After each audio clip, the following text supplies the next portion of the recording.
بسم الله الرحمن الرحيم. الرحمن علم القرآن خلق الإنسان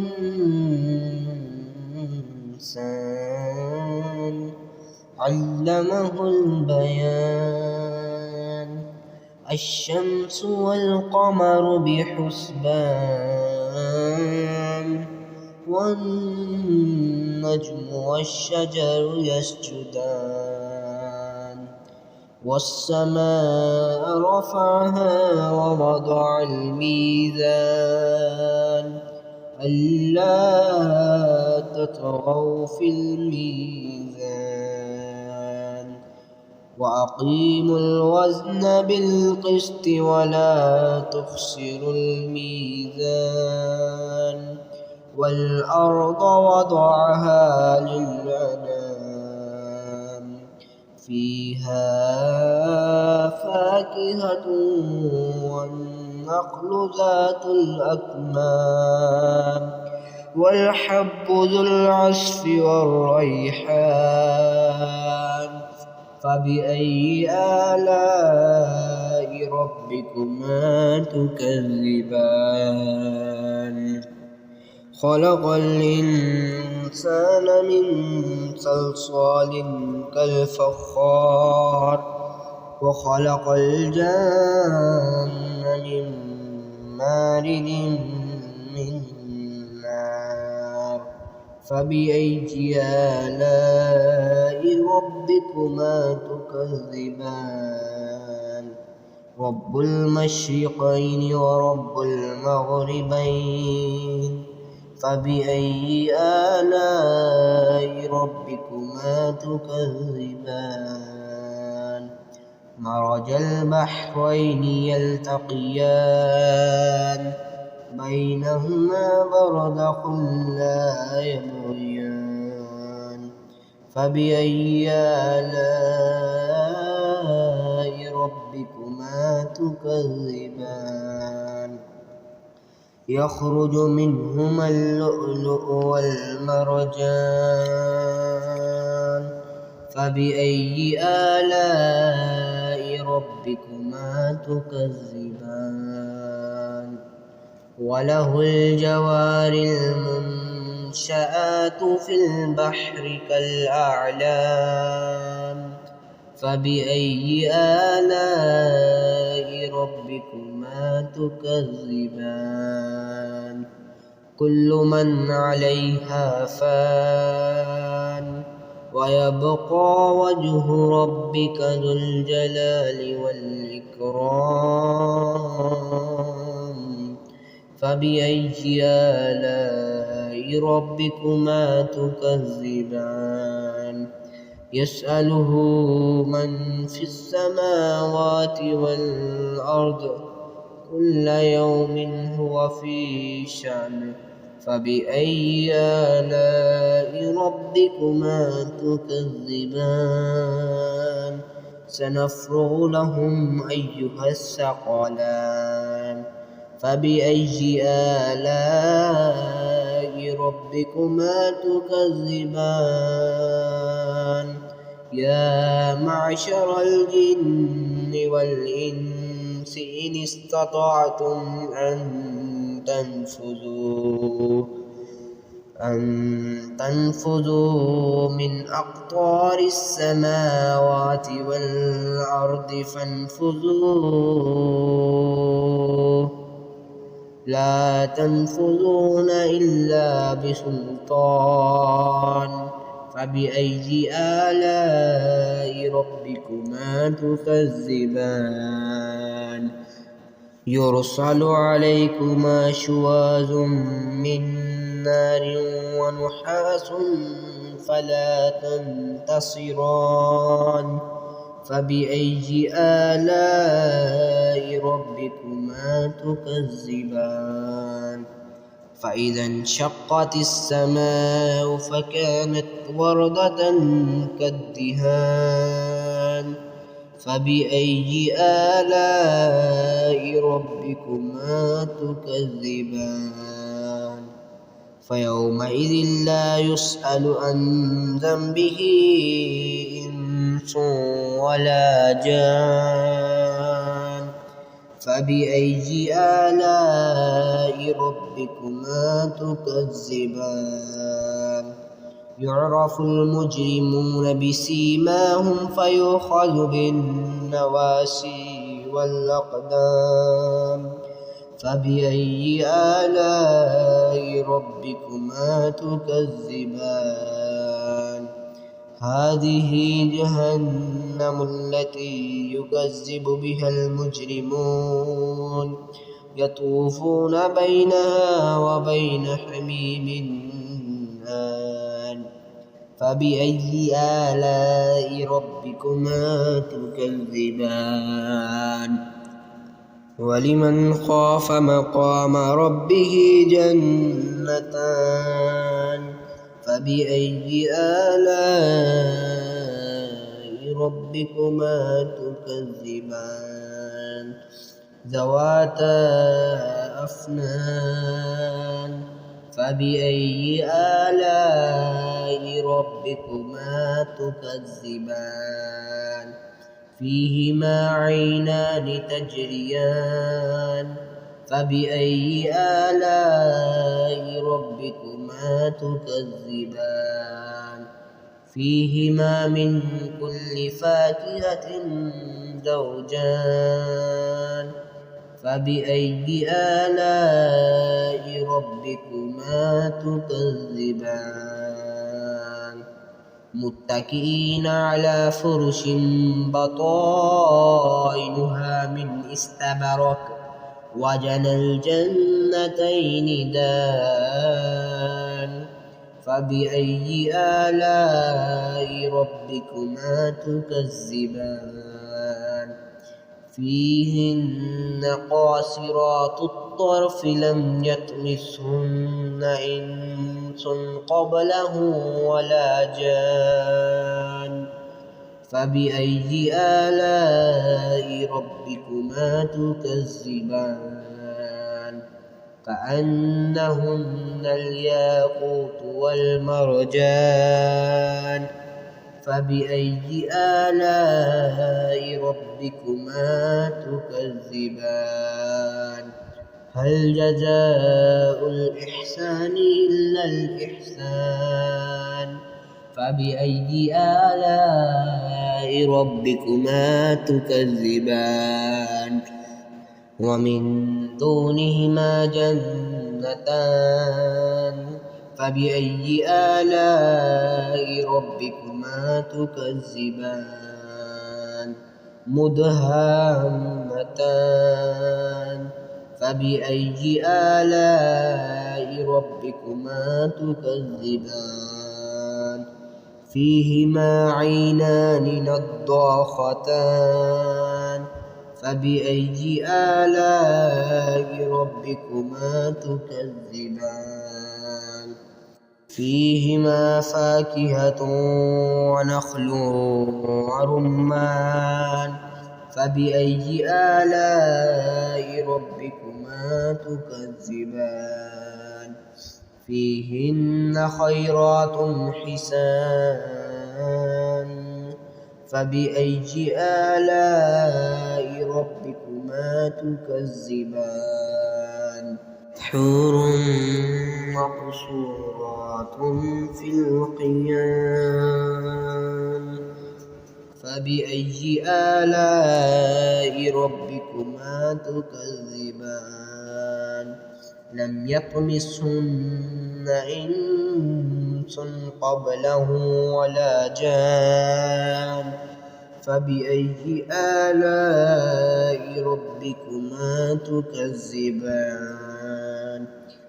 متقين على رفرف خضر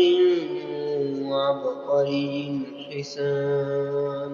فبأي آلاء ربكما تكذبان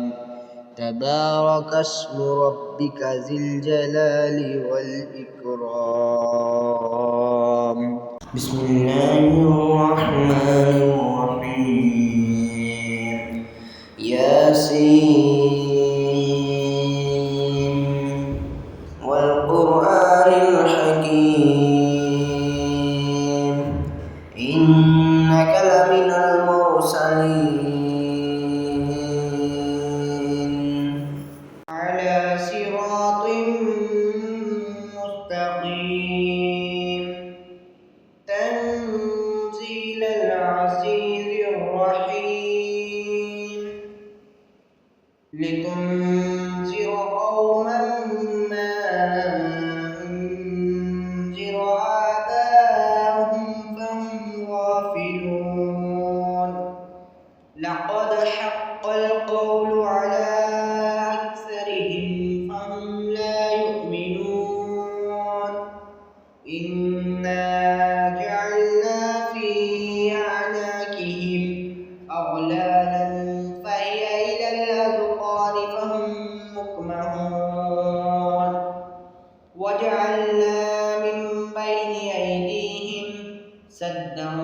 ومن خلفهم سدا فأغشيناهم فهم لا يبصرون وسواء عليهم أأنذرتهم أم لم تنذرهم لا يؤمنون إنما تنذر من اتبع الذكر وخشي الرحمن بالغيب فبشره بمغفرة وأجر كريم إنا نحن نحيي الموتى ونكتب ما قدموا وآثارهم وكل شيء أحصيناه في إمام مبين واضرب لهم مثلا أصحاب القرية إذ جاء المرسلون إذ أرسلنا إليهم اثنين فكذبوهما فعززنا بثالث فقالوا إنا إليكم مرسلون قالوا ما أنتم إلا بشر مثلنا وما أنزل الرحمن من شيء إن أنتم إلا تكذبون قالوا ربنا يعلم إنا إليكم لمرسلون وما علينا إلا البلاغ المبين قالوا إنا تطيرنا بكم لئن لم تنتهوا لنرجمنكم وليمسنكم منا عذاب أليم قالوا طائركم معكم أئن ذكرتم بل أنتم قوم مسرفون وجاء من أقصى المدينة رجل يسعى قال يا قوم اتبعوا المرسلين اتبعوا من لا يسألكم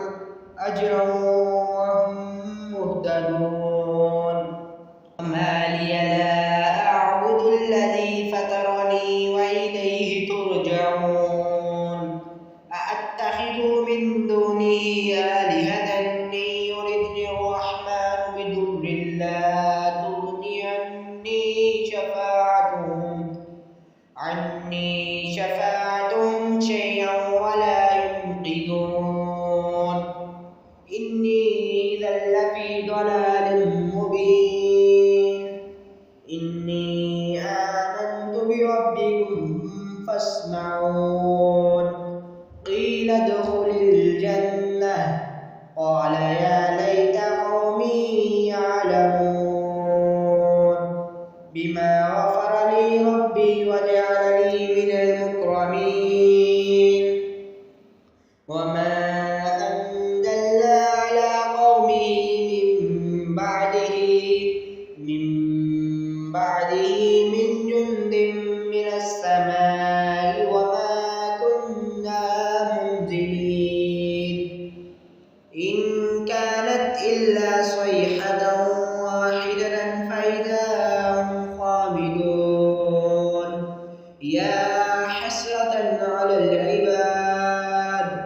ما يأتيهم من رسول إلا كانوا به يستهزئون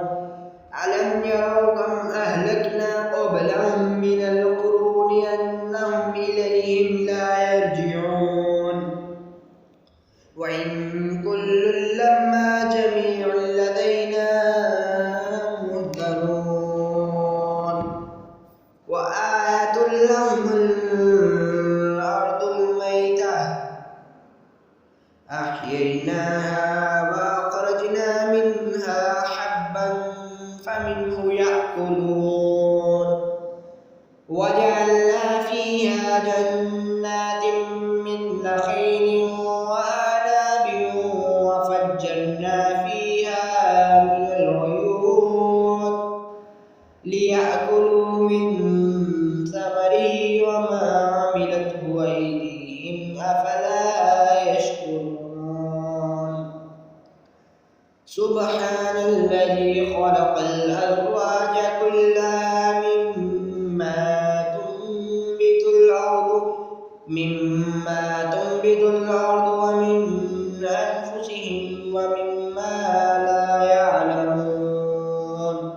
وآية لهم الليل نسلخ منه النهار فإذا هم مظلمون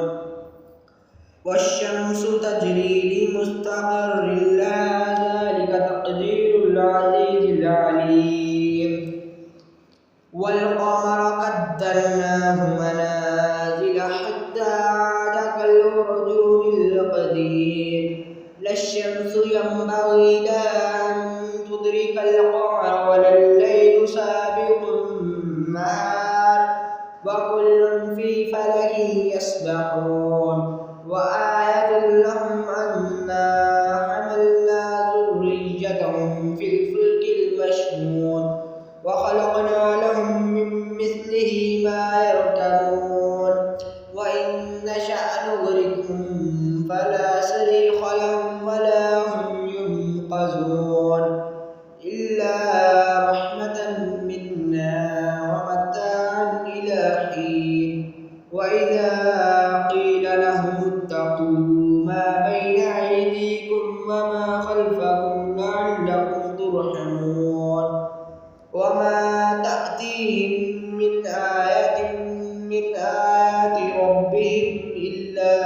كانوا عنها معرضين وإذا قيل لهم أنفقوا مما رزقكم الله قال الذين كفروا للذين آمنوا أنطعم من لو يشاء الله أطعمه إن أنتم إلا في ضلال مبين ويقولون متى هذا الوعد إن كنتم صادقين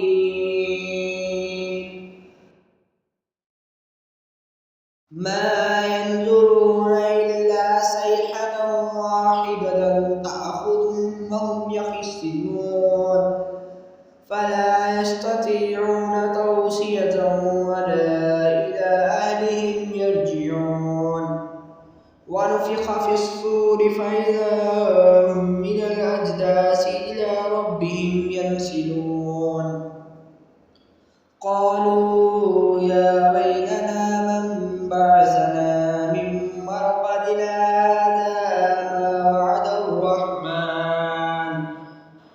هذا ما وعد الرحمن وصدق المرسلون إن كانت إلا صيحة واحدة فإذا هم جميع لدينا محضرون فاليوم لا تظلم نفس شيئا ولا تجزون إلا ما كنتم تعملون